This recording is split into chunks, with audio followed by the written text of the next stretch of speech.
রাজা মশাইয়ের জয় হোক। এ কি শেয়াল না? তুই এখানে আবার কি মতলবে? তোকে বলেছি না আমার চোখের সামনে আসবি না। না বাবু, আমি আপনার নুন খেয়েছি, আমার ভুল হয়ে গেছে। মা ঠাকুরন আপনাকে ছেড়ে গেছে তো কি হয়েছে, আমি আপনাকে ছেড়ে থাকতে পারবো না। আবার তুই গিন্নির কথা বলছিস? যত বড় মুখ নয় তত বড় কথা। আমি আজই তোর ঘাড় মোটকে খাবো। ও বাবা, না না বাবু, রক্ষে করুন, আমাকে বাঁচান বাবু।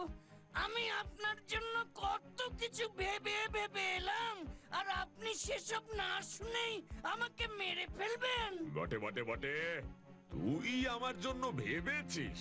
বটেই তো। তা কেমন ভেবেছিস শুনি? আপনি আমার হুজুর, আমার বাবু, আমাদের সর্দার। আপনি খুশি থাকলে আপনি আমাদের তো খুশিতেই রাখবেন। বাহ বাবা বাবা বাবা বাবা বাবা, ঠিকই তো, ঠিকই তো। মা ঠাকুরন আপনাকে ছেড়ে চলে যাবার পর থেকে দেখছি আপনার শরীরখানা যেন শুকিয়ে পুরা কাঠ হয়ে যাচ্ছে। সে আর বলতে, আমার যে আর কিছুই ভালো লাগে না। ঠিক মতো খাওয়া দাওয়া হচ্ছে না।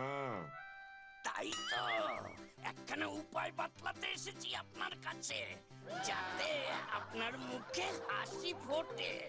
বটে বটে। আপনার জন্য একখানা নতুন গদিওয়ালা বসার জায়গা বানিয়েছি। আপনি এখন থেকে ওখানে বসেই আরাম করে লাঞ্চ ডিনার সব করবেন। বাপের বাড়িতে মা ঠাকুরনের কাছে খবরটা চলে যাবেই, দেখবেন মা ঠাকুরনও তখন চলে আসবেন। এমন গদিতে বসে আরামে খাবার দাবারের লোভে তো আসবেনই।